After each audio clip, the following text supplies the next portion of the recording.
This is a third violation. And I told you the last time when you were here with the baby that there was absolutely no tolerance. I never knew they didn't give me no text or nothing. I was unaware of taking this charger. They gave me a new charger.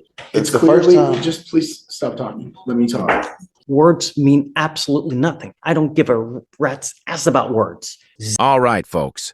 Today we've got a defendant who thought it was a good idea to turn off his GPS tether for 3 days while harassing his baby mama. Yep, you heard that right. And now he's standing in front of Judge Fair, ready to throw out a whole bunch of excuses. But if you know Judge Fair, you already know he's not going to entertain any of this nonsense. This guy's about to get hit with a major reality check, and trust me, it's not going to be pretty. So what do you think? Was it just a dumb mistake, or is he really trying to game the system? Let's dive in and watch Judge Fair bring the hammer down on this nonsense. It's going to be one wild ride. Bond violation. What was the nature of this violation, please? So it's that we lost cell on it, so either it wasn't charged properly or something of the nature. It's just. So he had a dead battery. Yes. And How long? If I may, if you would be willing to admonish the defendant as well. I spoke to the complainant yesterday, and apparently the defendant has been making posts about her on social media, bribing people with money to hurt her, and she's pregnant with their child. Judge, this complaining witness has been sending a bunch of messages to my client. She's been harassing him. I actually advise. Show me. I advise. Show me. I did ask her to send me screenshots and everything, Judge, and she said We'll have a hearing. Show me. We'll have a hearing. Show me what you got. We'll have a hearing over it. But all I know is this is your third bond violation. I'm not happy with you, Mr. McCollum. I saw that I don't think it turned back on at all from what I'm seeing on my end. But whenever he did report yesterday to have the device inspected, and they did just tell me that he did receive a new charger and new device. When did it die? What's the date? 14th. So from the 14th to today, when he got it back on, it's been dead? He got it on yesterday, Judge. Yes. Well, it was on To yesterday. the 17th. It's been dead for 3 days. It was on yesterday. They called me yesterday and told me to go to pretrial and check out because Your device has been dead since December 14th. And aware of that, sir. I never knew they didn't give me no text or nothing. I was unaware of taking this charger. They gave me a new charger. Judge, with all due respect, he went there on Monday. They gave him a new charger and a new device. So it seems to me that it's a technical issue. So Judge, you're supposed to charge it on a daily basis. Am I Even in the pretrial, they charged it and they seen that it was charging, but it was still something messed up with the charger. So they gave me a whole new thing again. How often is he supposed to charge it? I think they're advised to charge once a day for at least an hour. I'm not buying it. I'm sorry, Hunter. It goes with you. No. This is a third violation, Mr. McCollum. It's not going to continue to happen. Judge, with all due respect, Goes with you. this is a technical violation. He shouldn't have to go into custody. It's a third violation, Hunter. Second, sir. Judge, Second. it's the first clearly, time. just please stop talking. Let me talk. Judge, it's clearly that there was an equipment issue. Otherwise, they wouldn't have replaced the equipment. So I don't see how. It'd be an excuse. Hunter, the minute you have an issue, you're supposed to go get it serviced, not 3 days later. This is a third stop. This is a third violation. And I told you the last time when you were here with the baby that there was absolutely no tolerance, that you were supposed to live to the conditions. Is anyone actually buying this dude's story? Seriously. I could maybe understand if his GPS tether had been down for a few hours. Tech glitches happen. We've all been there. But 3 full days? Nah, that's not a malfunction. That's a classic I got caught and now I'm scrambling move. So you're telling me your ankle monitor just magically stopped working for 72 hours and your solution was to just go on with life like that's no big deal? Bro, at that point, you're basically asking to get locked up. Might as well have strolled into the station and said, "Hey, save you some time. Go ahead and cuff me now." And watching Judge Flasher absolutely roast this guy in court, man, it's so satisfying. There's just something about seeing a liar get put in their place, especially in front of a judge who isn't having any of it. You can practically see the exact moment this guy realizes he's toast. And trust me, it's perfect. Anyway, I'm calling it 100% lying. But what do you think? Am I being too harsh, or is this guy just digging himself a bigger hole with every word? Let me know in the comments. 3 days. I was unaware of that, sir. So when they called me Goes with you. Sorry, I'm not gonna entertain excuses. It's zero I'm not tolerance. giving you an excuse, sir.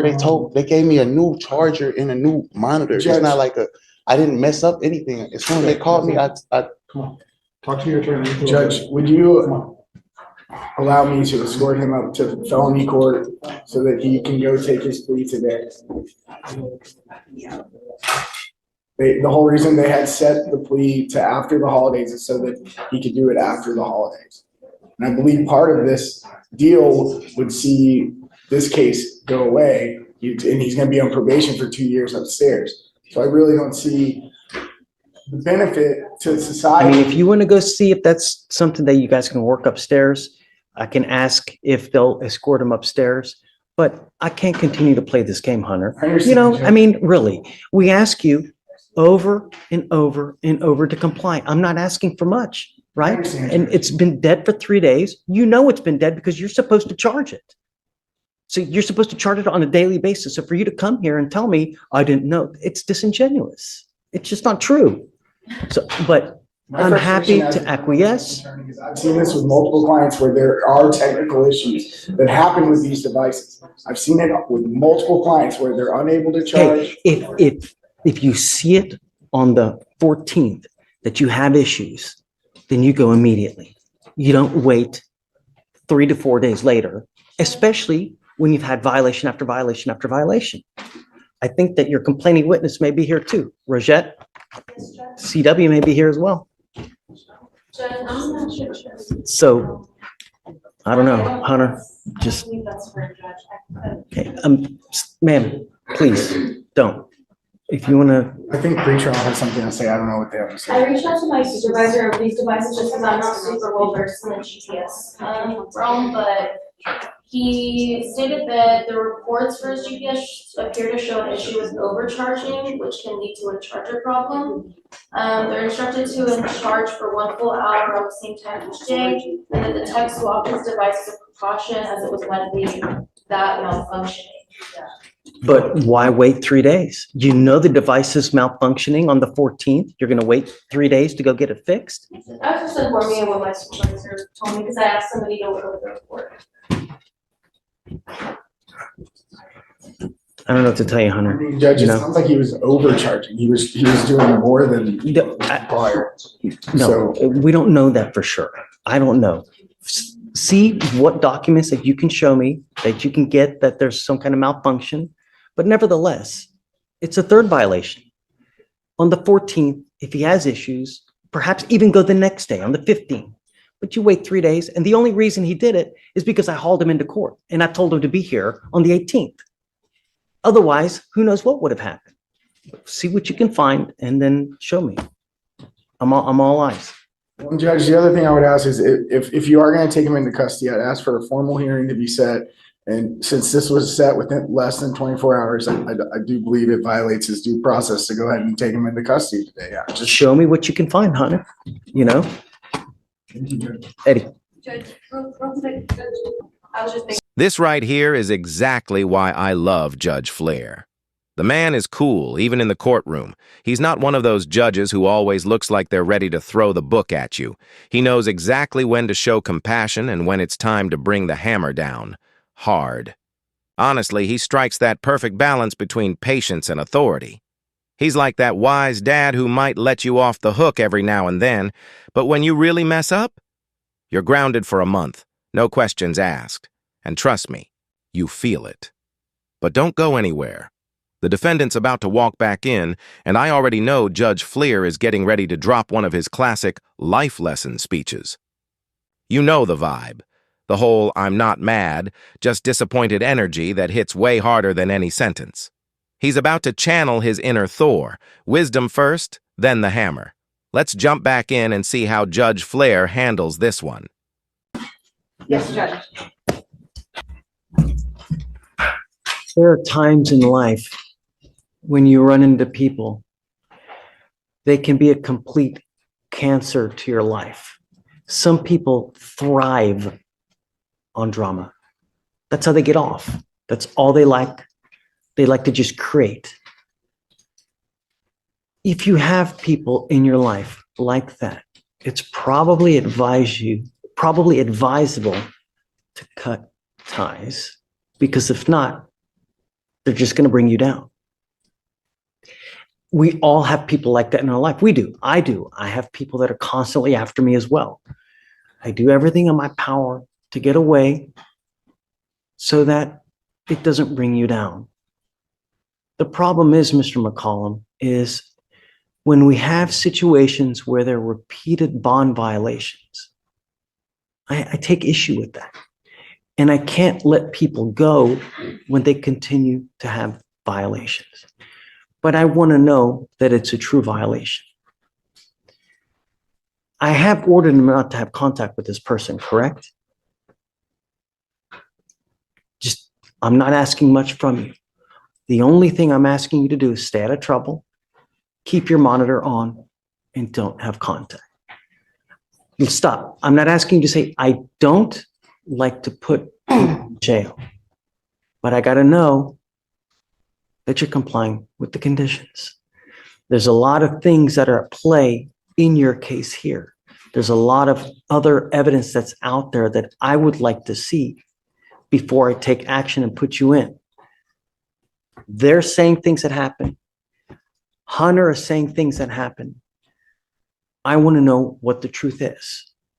And the truth is, and it lies with the evidence, because the evidence will point to whose side is correct. Words, Mr. McCollum, words mean absolutely nothing. I don't give a rat's ass about words. Evidence points to whose side is correct. I am going to give you some time, not a lot, but I'm giving you to Friday to figure out what's going on, because I want to know. Most importantly, is it the machine that's messing up? Are you truly charging it? Number one. Number two, they're saying that there's been contact. I hope not. I want to know. I want to see it. Show me what you have. Likewise, show me what you have too. I'm all ears. I'm giving you the benefit of the doubt right now. If I wasn't, I would lock your butt up right now. But I'm giving you the opportunity now to show me what evidence is out there. Show me what you're doing. I want to know, are you charging this device as it should be? There are records of this. You know what the expectation is. I'm giving you time, Mr. McCollum, and I'm giving you the opportunity. I want to see it. Likewise, I want to see in what validation they have as well. That's it. We will reconvene here Friday because I want to know what Hunter has. I want to know what they have. Is that enough time? Yes, Judge. Friday's fine. Do you have any questions? You know what? It's better not that you don't. If you have any questions, talk to Hunter. But I'm giving you the opportunity. All I want to know is, are you abiding by it? Are you abiding? That's all I want to know. Okay. See you Friday. I'm not gonna lie. Judge Flezer might have been a little too soft on this one. I get it. Sentencing is tough, especially when there's even the slightest chance someone might be telling the truth. No one wants to be the one who locks up an innocent person, but let's be real. This guy, I'm about 90% sure he's lying, and I'm guessing most of you watching can feel it too. The stuttering, the sketchy excuses that make no sense. And then he says nothing for 3 whole days after his GPS tether goes offline? That's just wild. The law is crystal clear on this. You're supposed to report it immediately, not wait 3 days and then act all shocked when the court isn't buying your story. And let's not forget the fact that the only reason he even bothered charging his GPS was because he had court the next day. Come on. Look, judges aren't stupid. They deal with people trying to pull fast ones every single day. The moment a judge thinks you're playing games, it's pretty much game over. And legally, they've got a lot of discretion when it comes to sentencing. If they think you're lying or wasting the court's time, they can, and often will, hit you with a harsher penalty just for that. So yeah, I'll be keeping an eye on this case. If you want updates, let me know. I've got a feeling this guy might be back in court sooner than later, and if that happens, I don't think Judge Fleaser will be as forgiving next time. Anyway, that's all for today. If you enjoyed the video, be sure to like and subscribe for more daily content. And drop your thoughts in the comments. Do you think the judge went too easy here, or was it the right call? Appreciate all of you for watching. Take care, and I'll see you in the next one.